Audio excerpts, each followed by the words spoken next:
Now we've got to do bullying.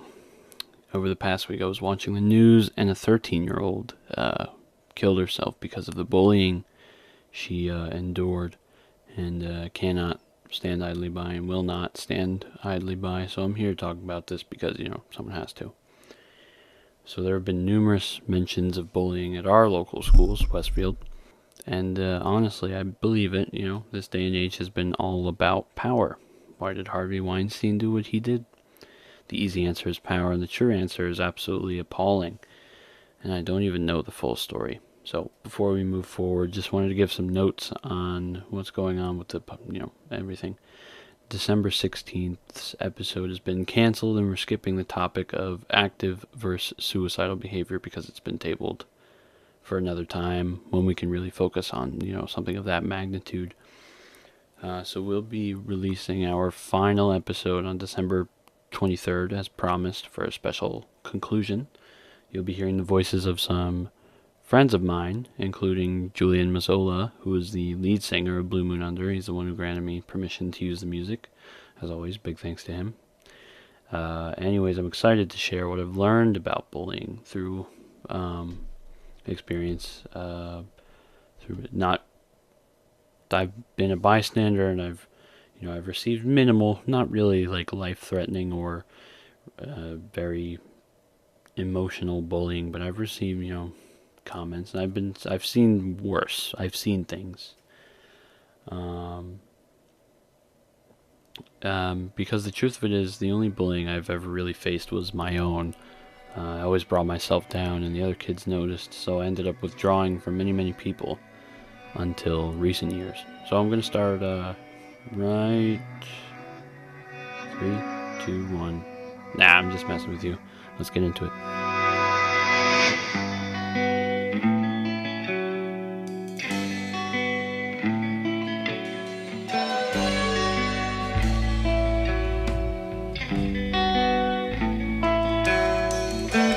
Let's sit in bed and watch the sun paint my window. The light comes through and bathes our lives in red. Let's go outside and watch the leaves fall above us. Soft wind on your skin turns your head. When it comes to bullying, what is it? Well, it's defined by New Jersey law as any gesture, any written, verbal, or physical act, or any electronic communication, whether it be a single incident or a series of incidents, that is reasonably perceived as being motivated either by an actual or perceived characteristic such as race, color, religion, ancestry, national origin, gender, sexual orientation, gender identity, and expression, or a mental, physical, or sensory disability, or by any other distinguishing characteristic that takes place on school or public college property at any school-sponsored function. There's more to the law, but let's focus on where it's most prevalent. Many would say middle school, but in my personal experiences and seeing the things I saw, it really depends more on, it usually depends on physical appearance. In what I saw, it was always the overweight kids, and those who, had a lot of, spots, pimples, it's like, really, honestly, it shouldn't matter, but, apparently it did. And then I've seen students with no friends, or special education students, myself included, actually. There was one incident with that. And of course, kids with less privileges. So those who couldn't afford Vineyard Vines, as shown in the most ridiculous possible way. A few years ago, some students from a local district participated in a rich out and made fun of, Scotch Plains Fanwood kids. And it was an exaggeration and overinflation of what really happens with sportsmanship. But either way, it was wrong, and there are plenty of students who don't agree with me, but that's fine. But consider this. What if there's a student there watching one of their best friends play, their only best friend, but as they looked over at the other side and saw nothing but, Vineyard Vines and expensive clothing, Will they go home and feel as if their wardrobe is tacky? What if that person was barely living? They were going out and working every day after school just to help their family get by. How would you feel then? Food for thought. Moving on, though. Where does bullying do the most damage? Some say quite recently, actually, universities have it pretty bad. I don't disagree, because if you really find time for making someone's life miserable in college while this kid that's getting bullied is getting a 4.0, you need some serious priority checks. University life is all about socialization, learning new lifestyle, and conforming to adulthood. And it means exactly what it sounds like. You're learning how to be completely independent, and you are learning how it feels to work every day of your life to achieve something. And that degree that you earn will mean everything to you if you work for it. When you walk up and get your diploma, that will be the greatest minute of your life. Now, others have said it's worse in high school because of the emotional development process.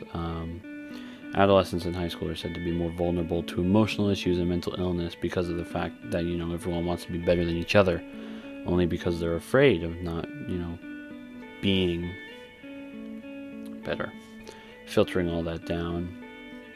Psychology says self-esteem falls in early adolescence, which is 8th to 10th grade, and rises in late adolescence, which is 11th grade to first semester of college. And that's when you truly move into adulthood, after your first semester. It's a weird concept, but I think, it's understandable. Once you get through that first semester, you'll be like, oh yeah, that was kind of a weird time. So, alright, in my personal experience, high school, absolutely, I saw kids get called really insane names, and I've heard plenty of racial slurs, and not the joking kind, but like really, really bad racial slurs that were muttered under people's breath. So why is it so bad there? Tempers run high in high school. Kids are always starting fights, normally not physical ones locally, but out farther, in the less, in some poor areas. I mean, you have some fights that go on every now and then. You hear about it. It's what's worse though is the gangs. I have some friends in gangs, and it's a really poor life choice. Yeah, they're all about loyalty, but you owe them your life, for life. And when it comes down to it, you're selling yourself out. But why are we so strict on bullying? The suicide of Tyler Clementi, a Rutgers student, he was outed as gay on the internet. Shit, first of all, come on, guys. This is exactly why it's a problem. I mean, why are we so concerned with other people's lives? I mean, seriously, just leave people alone. It's really not that hard. And I'm usually level-headed, but this gets me angry. I mean, this kid was at Rutgers and was 18. I'm disgusted. Someone filmed his encounter with another guy, and it was on the internet, streamed online. What a terrible thing to do. We're supposed to treat people with respect and dignity. Well, our own town, Westfield, has one of the strictest policies, with two amazing guidance counselors at the high school who specialize in they're anti-bullying specialists. But we need to, so what can we do in our communities, fundraising for suicide prevention, anti-bullying, best start, really good start there. Sell some, have a bake sale, sell some chocolate bars. I highly recommend Gertrude Hawk, did that before. But how does this all relate to mental health? Two ways. You can be a victim or a perpetrator. Sometimes those with mental illness are very vulnerable to bullying, or they're the ones getting into trouble and starting to harass other kids. I cannot comment on exactly what disorders are the most prevalent, simply because I don't know, but I can say that normally bullies struggle with their own personal issues, such as, very low self-worth or self-image, and they might be dealing with like child abuse or sexual abuse in some way. But typical bullies are afraid of how others view them most times. so they hurt others, just so they're not the ones getting hurt. Lastly, I think there should be some more support rather than hate towards the victims of cyberbullying. I mean, we need to be really careful with that, because depending on the victim's emotional development, they may not be acting dramatic at all. It might be a very real response. Don't go making fun of people. Honestly, just, you don't have to love each other.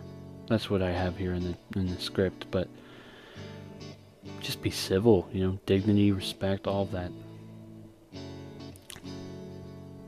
On that note, we want to wish everyone a pleasant week, as we won't be returning until our epic season finale, 13 Reasons Why Not. It's focused on showing the world that there are 13 reasons to live, and if each of us 13 speakers can have one reason, so can you. As always, we really do appreciate the support and love. It is truly a blessing to be able to speak on these important matters. We're here for you, and so are others. If you're in crisis, we have, luckily, we have a bunch of prevention links, connections. We know how to, get people what they need. Everything from, let me look at the list, detox, outpatient services, inpatient recoveries, self-help, and addiction groups. We have all that information. But the most important one is 1-800-273-8255, the suicide hotline. There are wonderful people waiting to help you if you're really in that bad of a place. Do you feel it racing back in time and through your heart? Alright, thank you for everything, guys. This is the last chance I have to give you a big thank you, as our next episode scheduled will be a beautiful segue into the new year. See you soon. You know I'd take it for you. You know I'll be what you want me to be, but I can't be anything unless you tell me, babe.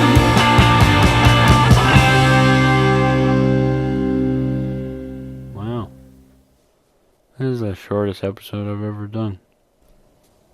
I hope they don't think future episodes will be just as short.